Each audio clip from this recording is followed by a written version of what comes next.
ಜೊತೆ ಸೆಡೆಸುತ್ತ ಗಿಣಿ ನರಳಿತು ಪ್ರತಿಕ್ಷಣವೂ ಅನುಭವಿಸುತ್ತ ನರ ನರ ನರಕ.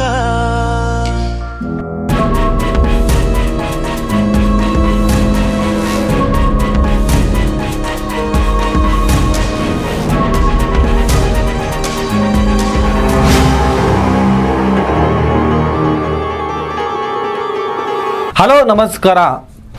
ದಸರಾಗೆ ಸಂಬಂಧಪಟ್ಟ ಹಾಗೆ ಧರ್ಮಗಳನ್ನು ಹುಡುಕಿ ನೆಪಗಳನ್ನು ಹುಡುಕಿ ದಸರಾದ ಸಾಂಸ್ಕೃತಿಕ ಪರಂಪರೆಗೆ ಅಪಾಯಕಾರಿಯಾಗಿ ವರ್ತಿಸುತ್ತಿರುವಂತಹ ಮತೀಯವಾದಿ ನಾಯಕತ್ವಕ್ಕೆ ಇವತ್ತು ಸರ್ ಮಿರ್ಜಾ ಇಸ್ಮಾಯಿಲ್ ಅವರ ಕಥೆಯನ್ನು ಹೇಳಬೇಕಂತಿದ್ದೀನಿ, ಅವರ ಸಾಧನೆಗಳನ್ನು ಹೇಳಬೇಕಂತಿದ್ದೀನಿ. ಸರ್ ಮಿರ್ಜಾ ಇಸ್ಮಾಯಿಲ್ 15 ವರ್ಷಗಳ ಕಾಲ ಮೈಸೂರಿನ ದಿವಾನರಾಗಿ ಮಾಡಿದಂಥ ಸಾಧನೆಗಳು ಮೈಸೂರು ರಾಜ್ಯಕ್ಕೂ ಬೆಂಗಳೂರು ನಗರಕ್ಕೂ, ರೈತರ ಬದುಕಿಗೂ ಕನ್ನಡ ಸಾಹಿತ್ಯಕ್ಕೂ ಅವರು ಮಾಡಿದಂತಹ ಕೆಲಸ ಸಾಧನೆ ಕೊಡುಗೆಗಳ ಬಗ್ಗೆ ಒಂದಿಷ್ಟು ವಿವರಗಳನ್ನು ಕೊಡ್ತೀನಿ. ಮತೀಯವಾದಿ ನಾಯಕತ್ವ ಇನ್ನಾದರೂ ಸ್ವಲ್ಪ ಮನುಷ್ಯರ ಥರ ವರ್ತಿಸಬೇಕು. ಎಲ್ಲ ವಿಚಾರದಲ್ಲೂ ಧರ್ಮವನ್ನು ತಂದು ಎಲ್ಲ ವಿಚಾರದಲ್ಲೂ ಧರ್ಮಗಳನ್ನು ಮುಂದಿಟ್ಟು ತಮ್ಮ ಬೇಳೆ ಬೇಯಿಸ್ಕೊಳ್ಳುವುದರ ಬದಲು ಸರ್ ಮಿರ್ಜಾ ಇಸ್ಮಾಯಿಲ್ ಆ ಕಾಲಕ್ಕೆ ಅಂತಹ ಸೌಕರ್ಯಗಳೇ ಇಲ್ಲದ, ಅಂತಹ ವ್ಯವಸ್ಥೆಗಳೇ ಇಲ್ಲದ ಆ ಕಾಲದಲ್ಲಿ ನಾಲ್ವಡಿ ಕೃಷ್ಣರಾಜ ಒಡೆಯರ್, ಜಯಚಾಮರಾಜ ಒಡೆಯರ್ ಜೊತೆ ಸೇರಿಕೊಂಡು ಏನು ಮಾಡಿದ್ರು, ಏನು ಸಾಧನೆ ಮಾಡಿದ್ರು, ಅದರ ಎಳ್ಳಷ್ಟು, ಅದರ 1% 10 ವರ್ಷದಲ್ಲಿ ನಾನು ಸಾಧನೆ ಮಾಡಿದ್ದೀನಿ ಅಂತ ಹೇಳಿಬಿಟ್ಟು ಪ್ರತಾಪ್ ಸಿಂಹನ್ ಅಂತವರು ತೋರಿಸ್ಬೇಕಾಗಿದೆ.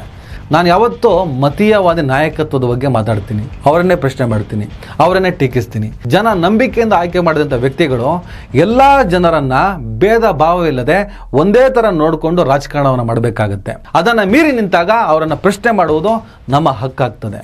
ಹಾಗಾಗಿ ಮತೀಯವಾದಿ ನಾಯಕತ್ವದ ಬಗ್ಗೆ ಮಾತ್ರ ನಾನು ಟೀಕೆ ಮಾಡ್ತೀನಿ. ಯಾಕಂದರೆ ಅಡುಗೆ ಬಡಿಸೋರು ಇವರು, ಅಡುಗೆ ತಿನ್ನೋರನ್ನ ನಾವು ಯಾವತ್ತೂ ಟಾರ್ಗೆಟ್ ಮಾಡೋಕ್ಕಾಗಲ್ಲ. ಇವ್ರು ಏನು ಹೇಳ್ತಾರೆ ಅದನ್ನು ಚಾಚು ತಪ್ಪದೆ ಪಾಲಿಸ್ತಾರೆ. ಮತೀಯವಾದಿಗಳನ್ನು ಹುಟ್ಟು ಹಾಕುವ ಆ ಹುಟ್ಟನ್ನು ಪ್ರಶ್ನಿಸಬೇಕೇ ಹೊರತು ಹುಟ್ಟಿದ ಮಕ್ಕಳನ್ನು ಪ್ರಶ್ನೆ ಮಾಡ್ತಾ ಹೋದರೆ ಏನು ಪ್ರಯೋಜನ ಇಲ್ಲ. ಈ ಮತೀಯವಾದಿ ನಾಯಕತ್ವವನ್ನು ಪ್ರಶ್ನಿಸಿ ಆ ಮೂಲಕ ಅವರನ್ನು ತಿದ್ದುವಂಥ ಕೆಲಸಗಳನ್ನು ಮಾಡಬೇಕಾಗ್ತದೆ. ಪಾಯಿಂಟ್ಗಳನ್ನು ಇಟ್ಟು ಮಾತಾಡಬೇಕೇ ಹೊರತು ಸುಮ್ಮನೆ ಬೇಕಾಬಿಟ್ಟು ಬಾಯಿಗೆ ಬಂದಂಗೆ ಮಾತಾಡಬಾರ್ದು. ಕೆಲವರು ನನಗೆ ಹೇಳ್ತಾ ಇರ್ತಾರೆ, ನಿಮ್ಮ ಬಗ್ಗೆ ಆ ಚಾನಲ್ನವರು, ಈ ಚಾನಲ್ನವರು, ಆ ಯೂಟ್ಯೂಬ್ನವರು, ಈ ಸೋಷಿಯಲ್ ಮೀಡಿಯಾದವರು ಮಾತಾಡ್ತಿದ್ದಾರೆ, ನೀವು ರಿಯಾಕ್ಟ್ ಮಾಡಿ ಅಂತ. ಅದಕ್ಕೆ ನಾನು ಉತ್ತರ ಕೊಡ್ತೀನಿ ಅವರಿಗೆ. ನಾನು ಯಾವತ್ತೂ ಕೂಡ ಮತೀಯವಾದಿ ನಾಯಕತ್ವವನ್ನೇ ಪ್ರಶ್ನೆ ಮಾಡ್ತೀನಿ ಹೊರತು ಈ ನಾಯಕೊಡೆಗಳ ಬಗ್ಗೆ ತಲೆ ಕೆಡಿಸ್ಕೊಳ್ಳೋಕೆ ಹೋಗಲ್ಲ. ನಾನು ಹೇಲನ್ನು ಯಾವತ್ತೂ ತುಳಿಯೋದಿಲ್ಲ. ಹೇಲನ್ನು ತುಳಿದು ಕಾಲು ತೊಳೆದುಕೊಳ್ಳುವಂತಹ ಪ್ರಯತ್ನ ಯಾಕೆ? ಹಾಗಾಗಿ ಅದನ್ನು ಇಗ್ನೋರ್ ಮಾಡ್ತೀನಿ. ನಾನು ವಿಚಾರಗಳ ಕಡೆ ಮಾತ್ರ ಫೋಕಸ್ ಆಗ್ತೀನಿ, ವಿಚಾರಗಳನ್ನು ಮಾತ್ರ ಮಾತಾಡ್ತೀನಿ. ವೈಯಕ್ತಿಕವಾಗಿ ಯಾರ ಬಗ್ಗೆ ಕೂಡ ಮಾತಾಡಲ್ಲ. ವೈಯಕ್ತಿಕ ವಿಚಾರಗಳ ಬಗ್ಗೆ ಮಾತ್ರ ಫೋಕಸ್ ಆಗೋನು ವೈಯಕ್ತಿಕವಾಗಿ ನಾಶವಾಗ್ತಾನೆ. ದಯವಿಟ್ಟು ಹೇಳನ್ನು ತುಳಿಸೋ ಪ್ರಯತ್ನ ಮಾಡಬೇಡಿ ಅಂತ ಹೇಳ್ಬಿಟ್ಟು ನನ್ನ ವೀಕ್ಷಕರಿಗೂ ನನ್ನ ಸ್ನೇಹಿತರಿಗೂ ನಾನು ಮನವಿ ಮಾಡ್ತೀನಿ. ಟಿಪ್ಪು ಸುಲ್ತಾನ್ ಕಾಲದಿಂದ ಮೈಸೂರು ಸಂಸ್ಥಾನವನ್ನು ಅನೇಕ ದಿವಾನರು ಆಳಿದ್ದಾರೆ, ಅನೇಕ ರೀತಿಯ ಕೊಡುಗೆಗಳನ್ನು ಕೊಟ್ಟಿದ್ದಾರೆ.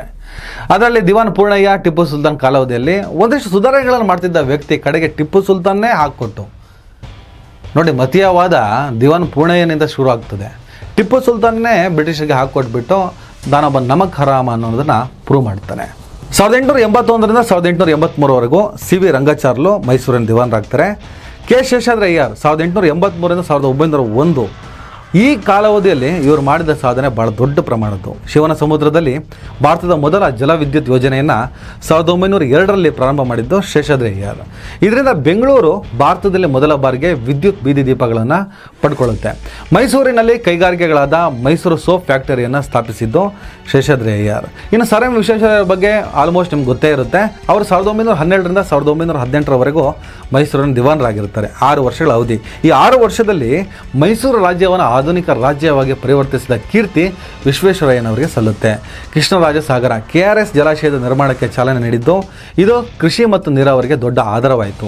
1913ರಲ್ಲಿ ಸ್ಟೇಟ್ ಬ್ಯಾಂಕ್ ಆಫ್ ಮೈಸೂರು ಸ್ಥಾಪನೆಗೆ ಕಾರಣ ಆಗಿದ್ದು Visvesvaraya iron and steel plant ಮತ್ತು ಮೈಸೂರು ಪೇಪರ್ ಮಿಲ್ಸ್ನಂತಹ ಕೈಗಾರಿಕೆಗಳ ಸ್ಥಾಪನೆಗೆ ಶ್ರಮಿಸಿದರು.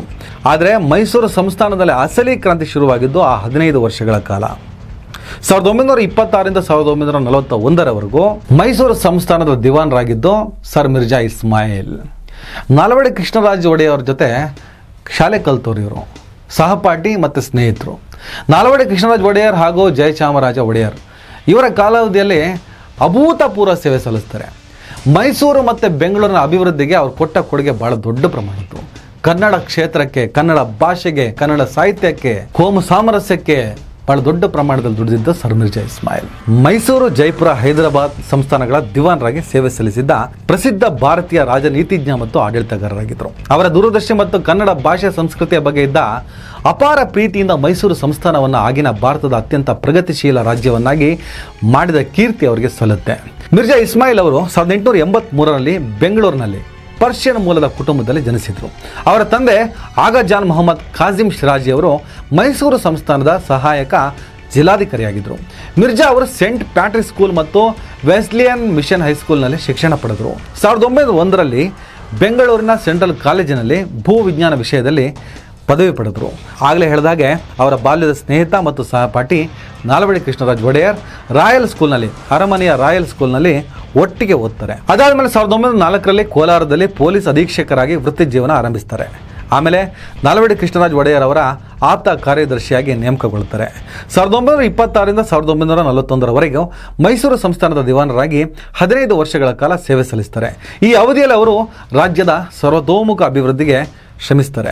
ಮಿರ್ಜಾ ಇಸ್ಮಾಯಿಲ್ ಅವರು ಕನ್ನಡ ಭಾಷೆಯ ಪ್ರೇಮಿಯಾಗಿದ್ದರು. ಮೈಸೂರು ರಾಜ್ಯದಾದ್ಯಂತ ಕನ್ನಡ ಕಲಿಕೆಯನ್ನು ಕಡ್ಡಾಯಗೊಳಿಸಿದರು. ಇದು ಕನ್ನಡ ಭಾಷೆಯ ಉಳಿವಿಗೆ ಮತ್ತು ಬೆಳವಣಿಗೆಗೆ ದೊಡ್ಡ ಕೊಡುಗೆಯಾಯಿತು. ಮಂಡ್ಯದಲ್ಲಿ ಸಕ್ಕರೆ ಕಾರ್ಖಾನೆಯನ್ನು ಸ್ಥಾಪಿಸಿದ್ದು ಮಿರ್ಜಾ ಇಸ್ಮಾಯಿಲ್. ಭದ್ರಾವತಿಯ ಕಬ್ಬಿಣ ಮತ್ತು ಕಾಗದದ ಕಾರ್ಖಾನೆ ಇವರು ರಾಜ್ಯದ ಕೈಗಾರಿಕೀಕರಣಕ್ಕೆ ದೊಡ್ಡ ಉತ್ತೇಜನ ನೀಡಿದ್ವು. ಹಿಂದೂಸ್ತಾನ್ ಏರೋನಾಟಿಕ್ಸ್ ಲಿಮಿಟೆಡ್ ಬೆಂಗಳೂರಿನಲ್ಲಿ HAL ಸ್ಥಾಪನೆಗೆ ಅಡಿಪಾಯ ಹಾಕಿದ್ರು.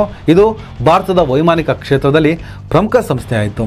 ಭಾರತೀಯ ವಿಜ್ಞಾನ ಅಕಾಡೆಮಿಗೆ 12 ಎಕರೆ ಭೂಮಿ ಒದಗಿಸಿ ರಾಮನ್ ಇನ್ಸ್ಟಿಟ್ಯೂಟ್ಗೆ ದಾರಿ ಮಾಡಿಕೊಟ್ಟಿದ್ದು ಸರ್ ಮಿರ್ಜಾ ಇಸ್ಮಾಯಿಲ್. ಗ್ರಾಮೀಣ ಭಾಗಗಳಿಗೆ ವಿದ್ಯುತ್ ವಿಸ್ತರಣೆಗೆ ಕಾರಣರಾದರು. ಇದರಿಂದ ರೈತರ ಜೀವನ ಮಟ್ಟ ಸುಧಾರಿಸಿತ್ತು.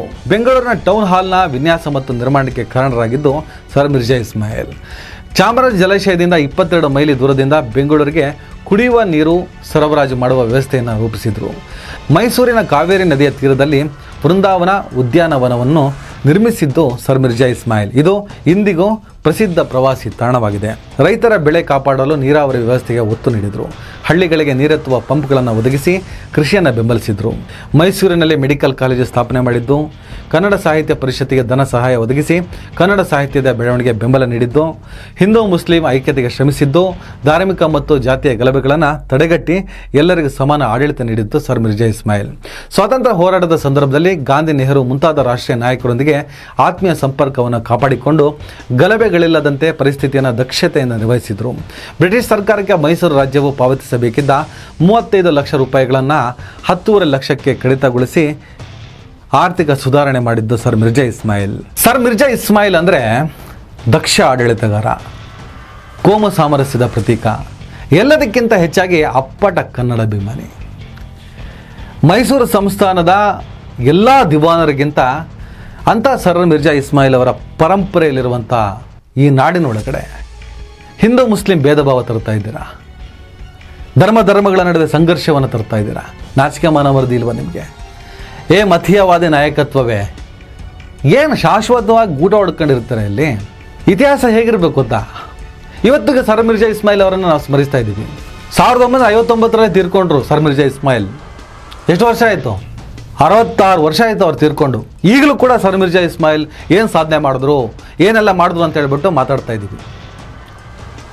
6 ದಶಕಗಳು ಕಳೆದರೂ ಕೂಡ ಒಬ್ಬ ವ್ಯಕ್ತಿಯ ಬಗ್ಗೆ, ಅವರ ಸಾಧನೆಗಳ ಬಗ್ಗೆ ನಾವು ಮಾತಾಡ್ತಿದ್ದೀವಿ ಅಂದರೆ ಹಾಗೆ ಬದುಕಬೇಕಾಗ್ತದೆ. ಸತ್ತು 3 ದಿನಕ್ಕೆ ಮರ್ತೋಗ್ಬಿಡ್ತೀರ ಮತೀಯವಾದಿ ನಾಯಕತ್ವಗಳ.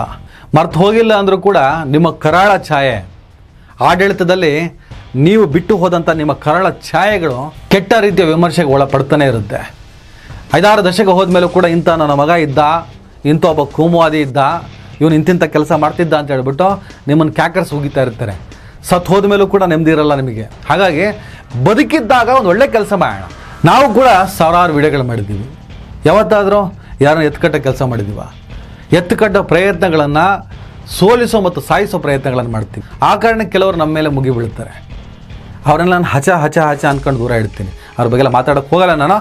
ಹಿಂದೂ ಮುಸ್ಲಿಂ ಮಾಡೋ, ಓಟ್ ಪಡ್ಕೋ, ರಾಜಕೀಯ ಮಾಡು. ಜನ ಅರ್ಥ ಮಾಡ್ಕೋಬೇಕು. ಈ ಮತೀಯವಾದಿಗಳ ಬಗ್ಗೆ ಜನಕ್ಕೆ ಅವೇರ್ನೆಸ್ ಬರಲೇಬೇಕು. ಇಲ್ಲ ಅಂದರೆ ಹೀಗೆ ನಿಮ್ಮನ್ನು ವಂಚಿಸ್ತಾ ಹೋಗ್ತಾ ಇರ್ತಾರೆ. ಎಲ್ಲರಿಗೂ ಒಳ್ಳೆಯದಾಗಲಿ, ಶುಭವಾಗಲಿ. ನಮಸ್ಕಾರ. ದಯವಿಟ್ಟು ಎಲ್ಲರೂ ಈ ಚಾನಲ್ನ ಸಬ್ಸ್ಕ್ರೈಬ್ ಮಾಡಿ. ನಿಮ್ಗೆ ಇಷ್ಟ ಆದರೆ ಈ ಚಾನಲ್ಗೆ ಜಾಯ್ನ್ ಆಗಿ.